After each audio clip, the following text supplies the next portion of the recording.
What is up, Knights of Vex? We have a brand new week starting in Swoga, and that means Grand Arena is coming, but it's now a day later. CG has now delayed Grand Arena to be a day after normal due to Coliseum and the way the era ends. So we have an extra day of farming Datacrons and preparing and testing. And speaking of which, there's a certain Datacron that I originally thought was going to be nothing but a meme team and an absolute joke. And honestly, the joke is on me because this thing is insanely banana strong. And I can't believe it's actually a thing through my testing. Like, guys, I'm talking about Ugnaught. Ugnaught with Hondo and Ezra with the Datacron. It is already doing insane things in Squad Arena where it shouldn't even be a thing. It's meant for 3v3, and we're taking out certain Galactic Legends. Even though, I just want to make a big disclaimer with the gameplay today, there is no defensive Datacrons that I could find because I dropped all the way back to do some testing, and I couldn't figure out where I couldn't get to anywhere that had Datacrons. So everything you're going to see today is 3v5 gameplay in Squad Arena. They don't have a Datacron, but I'm also missing 2 members on my team. This particular squad is meant for 3v3, not 5v5. So the point of this video is to show a little sneak peek of what they're going to do in 3v3. And if they're doing this in 5v5, I can't imagine what it's going to look like in the 3v3 season. So we're going to head into the game and show you guys exactly what I'm talking about. My favorites, the 3 characters up front, Hondo Ohnaka, Ezra Bridger, and Ugnaught. It's insane. It's a meme team. Absolutely bananas. Like, this Datacron is insane. And I'm going to show you guys some gameplay in Squad Arena. Ignore these 2. I'm farming these characters up because I'm trying to get Cassian the 7-star, so I have them favorited. But it all has come down to this. I've been going hard on Datacrons, and I was lucky enough to get the Ugnaught level 9, and it is just crazy. Absolutely crazy. There's a certain clause with it where it's only going to work with 3 members in your squad. So meant for 3v3 and cannot put it on defense in 5v5. But it has potential to do some undermans in 5v5, and I want to showcase here that against the testing that I did against certain Galactic Legends, imagine what this is going to do against non-Galactic Legends. It's just crazy. So I just did my Datacron video talking about this. I think it's the most OP Cron of the set, and we're going to show some gameplay today. But if you guys haven't seen that video, this is what it reads to. At the start of battle, if Hondo Ohnaka and Ezra Bridger are allies, and there are no other allies, gain the following effects. So that's a very strict clause. At the start of each turn, if Hondo Ohnaka has more stacks of ransom than Ugnaught, Ugnaught and Ezra gain 2 stacks of ransom. So they have a cap of 50, and those characters that don't normally get ransom are able to get it, and they get crazy buffs from it, which can't be copied, dispelled, or prevented. And all allies gain 25% defense and offense stacking for the rest of the battle. There is no cap to this. These increases persist through defeat, so you're going to see later on, they're going to gain backup plan. Even if they go down through the backup plan, they'll still keep these benefits. Whenever Ezra Bridger assists, he gains dramatic entrance for 1 turn. The strongest ally who doesn't already have it gains frenzy until the start of their next turn, and the weakest ally who doesn't already have it gains tactical genius for 1 turn. Really good buffs. Whenever Ugnaught uses his basic ability, dispel all debuffs on all allies, so it's a cleanse, an AoE cleanse. Then all allies assist a total of 6 times. You're going to see it in gameplay how crazy it looks. It's so much fun. It really is. Whenever Ugnaught uses a special ability, dispel all enemy buffs and fracture the target enemy until the start of Ugnaught's next turn, or until Ugnaught is defeated. So he's getting an AoE buff removal and a single target fracture on his turn, or their turn. At the start of battle, all allies gain 400% bonus protection and backup plan for the rest of battle. Whenever an ally takes damage, all allies recover 30% health. So think about the way when I was playing this out, it reminds me of Barris, but it's more overpowered than Barris because it's not relying on a crit. It's whenever you take damage, you're recovering health. So the big way to stop this team is going to be heal immunity, heal block. I noticed on the battles that I was losing in my testing, the enemy team applied heal immunity because I can no longer heal on those hits. But you're going to see that protection up is also very nice through Hondo. At the start of battle, if Ugnaught is on offense, allies gain 50% evasion until the end of the battle. If there are no Galactic Legends, they gain an additional 50% evasion. So the gameplay I'm showing you today is only Galactic Legends, because in Squad Arena, there's not many non-Galactic Legends teams or accounts being run in Squad Arena. So it's only Galactic Legends, and where I was hanging out, which is in the hundreds on this account, no Datacrons. So I just want to make that known. There's no Datacrons on the defensive teams. But it is a 3v5. So this is the Cron that I was working with. I have the Grit for the support 6. And the level 3 is null and void. It does not matter. There's no tanks on the squad. I really loaded up with crit damage. If I had to re-roll some stats like the 7 and 8, I really don't need potency. It's just I got unlucky with the stats. I'd go for more survivability, some health, preferably because of the Grit, and you gain protection up, which is based off your max health. So if I were to re-roll some of these, I'd probably go with health. I do like the crit damage though, because if you can land some crits, your Hondo can go absolutely insane. So want to showcase that. Now, the big thing is that if you guys were lucky enough and caught the deal with Ugnaught where you get a Relic 10, you're in really good shape. I didn't get the Relic 10 Ugnaught Lightspeed Bundle. I honestly, careless mistake. I do spend on my account. I do it as a content creator to get the new characters. I probably should have just got the Ugnaught pack because I'm regretting it now. He's at Relic 7. So all of you with a Relic 10 Ugnaught, you're in really good shape. But let's say you're someone like me that used the Lightspeed token on Ugnaught. I brought him up to Relic 7 as a bare minimum just for some survivability and less Relic Delta. The way I'm having him modded is I went for pure speed. Speed with survivability. So I put some pretty crazy mods. Nothing overkill, but mostly protection primaries with speed. And I have him at a 293 speed mark. So I want him to go fast. The more turns he takes, the more assisting from your allies, the more fractures, the more stacks of ransom you can gain. So I modded him for pure speed. Hondo on this account is modded for offense. This is a hot utils loadout. I normally mod him for speed because I want him to be fast, but I could see an argument for offense. So I would suggest speed set with crit damage and offense on the triangle. He's going to be your massive damage dealer. Honestly, some survivability is nice as well. This account is modded a little weird.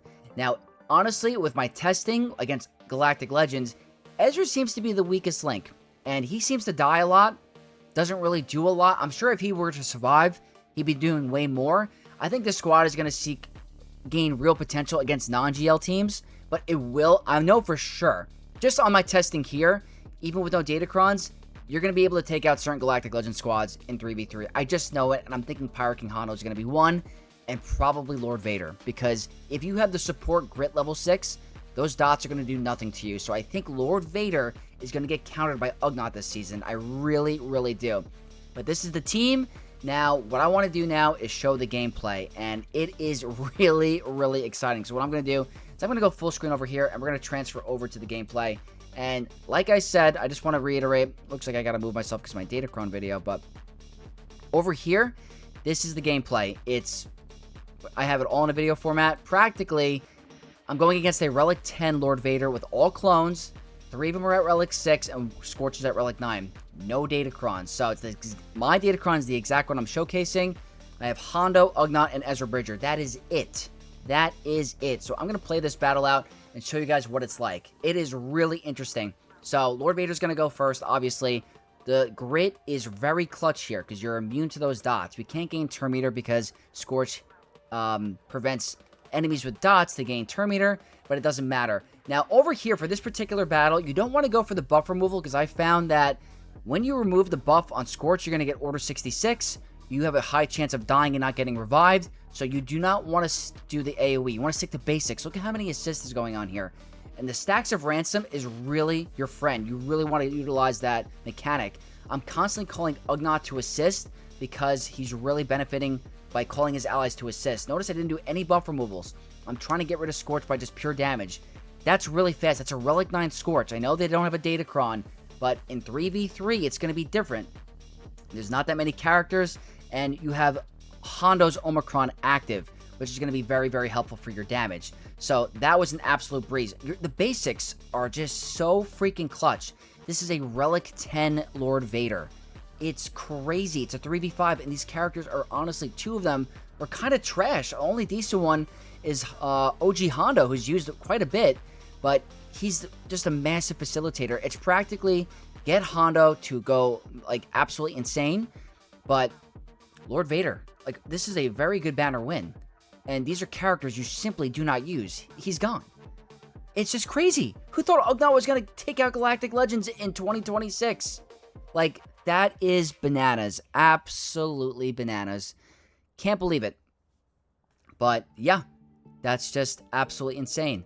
So that's the first one. The second one is a Pirate King Hondo variation. This is with OG Hondo. There is no Datacron, but I really do think in 3v3, this is going to be a thing, because you don't have to deal with as much turn meter manipulation. Hondo is better in 5v5, so this is a good possibility. The biggest thing here is your stacks of ransom. The more stacks of ransom you have, the more you're going to survive. I found Ezra to be kind of dead weight. He gets blown up way too easily. I'm not sure if you have to change his mod set, but over here, I'm going for that ability block and trying to increase my ransom stack. As you can see, when you have more stacks of ransom on Hondo, he's giving it to the rest of his team as well. So we're at 10 stacks. So I think Hondo and Ugnaught benefit a lot from the ransom. Ezra seems to just die immediately. Really, really fast. But, like, you're going to get hit a lot. And you're constantly healing. That's the coolest thing, is that you have protection up, and you're constantly healing when they attack you. 30% heal. But your Ezra just simply dies really, really fast. But look at your Ugnaught tanking all these hits from Pirate King Hondo. He's constantly getting healed. The only issue is sometimes heal immunity. I was going against the kicks. It was a kicks variation with Pirate King Hondo, which you're not going to see often in Grand Arena, was causing some issues. So the point of this gameplay is not to say they're going to be a huge powerhouse in 5v5, but this is a glimpse of what they're going to do in 3v3. I really want to reiterate that they're going to be insane. Absolutely insane, and this is without OG Hondo's Omicron. So over here, I think the basics are your best friend. You're just constantly calling everyone to assist multiple times. OG Hondo's damage is ramping. Now, this is one of those scenarios where you have to really go fast and be careful of Pirate King Hondo's ultimate, because he's going to revive the team. In 3v3, there's way less chances of this to happen, and you're going to be able to gun them down way faster because there's less characters. So the odds are against us. It's a 3v5, and I do have a Datacron, but, like, come on. That's a Galactic Legend squad that is at Relic 9, Relic 7, Relic 8. It's very insane. Look at the damage from Hondo. Look at the 200k. 200k with the critical damage up and the crit damage on the Datacron. Basics over here. You attack 6 times. Gone. Over here, trying to just get rid of OG Hondo quickly. Our stacks of ransom are the clutchest thing here. 48 stacks of ransom. It's absolutely crazy. So over here, just keep going. 6, like, that's just crazy. Absolutely crazy. Now over here, you're going to see some weird evasion with Pirate King Hondo because he has evasion in his mastery. But he's not close to ultimate. We land really good ability blocks. When you do hit him, you hit pretty hard. But he has a good deflection chance. So over here, I thought this is a really good opportunity. He's gone. Just really, really cool. Now, what I want to showcase next is going to be a Ray battle. This is the one I found in Squad Arena. It's not the best Ray defensive team. It's honestly kind of annoying. But I wanted to showcase that, like, they're able to tank whirlwinds. Like, you could absolutely do this. I'm just having fun. I'm just trying to showcase fun gameplay of a Datacron of characters that you simply never get to use and think are trash. So, not saying these are going to be the go-to counters for these GLs in Grand Arena, but just imagine what they're going to do to every single other team that are non-Galactic Legends with that increased evasion. And honestly, this is a team that you could probably set on defense. It really is. I think it's going to get beaten by Treya. I think it's going to get beaten by Sith Eternal and stuff like that. The biggest thing is I think you have to go with characters that can do unavoidable hits, because you do not want to face a team with 50% extra evasion. On offense, it's going to gain 100% evasion. So it's going to be a powerhouse team on offense. It's going to be an annoying team on defense in the beginning. I'm sure we're going to figure out different counters, but as you can see, we're able to tank the ultimate from Rey and some whirlwinds. So over here, I'm stuck behind Satil taunt. I know this was nerfed, but she's kind of annoying with her taunt. So I just have to wait for her to take a turn. Just trying to showcase some fun stuff. Really, really cool. Over here, calling to assist. Look at all the damage. Just boom. 200k crit. Ugnaught tanking. Look, we're tanking these hits. It's just insane. And Jedi Knight Cal is actually pretty annoying with all his cleanses, but he's gone. Rey's going to another ultimate. Ezra, again, is the weakest link on the team, unfortunately. I know he has good potential, but his survivability is just kind of eh. So over here, I'm going for Rey with basics. Look at the damage. Just crazy. We tanked another whirlwind. Another one. So we don't go down to whirlwind with all that bonus protection. It seems to be she's going for Hondo, I think. Now over here, I have Ben Solo under captive. Go for basics over here. He's gone. And Rey is gone. So really fun. This was a really fun thing to test out. I tried against, just to point out the other Galactic Legends that I was trying against, no chance against Leia. You are completely locked down by stuns. They do way too much damage. You cannot get your thing going. So Leia was not very confident. Kenobi, I had a really hard time against as well. So Kenobi was a hard time. I tried against Ahsoka. I was doing okay against Ahsoka, but like Ezra would, if in a Grand Arena standpoint, if Ezra got exile, you're in really bad shape. So I've been testing around with it, and my main shard, this is what I'm working with over here. I'm rank 69, and so I literally used all my attempts today. I tried against this Leia, was able to take out a couple characters, but when she gets the ultimate and the stuns start to occur, it's really hard. But what I really wanted to try against is some of the other non-Galactic Legend squads. Like, I want to try against Stranger. I want to try against Ufu's Queen Amidala. I think Jabba's going to be a breeze. I can honestly see this beating Inquisitors as well, because you're going to be immune to the Death Mark. So I think Inquisitors are going to do really well. We're going to do well against Inquisitors. So I want to know what you guys think about this Datacron. Do you think that this gameplay intrigues you? Does it show interest into Ugnaught and Hondo and Ezra? Do you think it's worth going for? Do you think they're going to take out Galactic Legends in Grand Arena? That's the big question I have for you. So, again, not a textbook counters video, but just a glimpse of what they could potentially do against squads in 3v3, even without Datacrons. And even if they have Datacrons, I still think it's going to be okay. So, let me know down below what you guys think. Hope you guys enjoyed this video. If you did, don't forget to leave a like, comment your thoughts down below, and subscribe for more content from your boy Vex. Hope you guys have a great rest of your day. May the Force be with you all, and I'll catch you guys in the next one. Peace.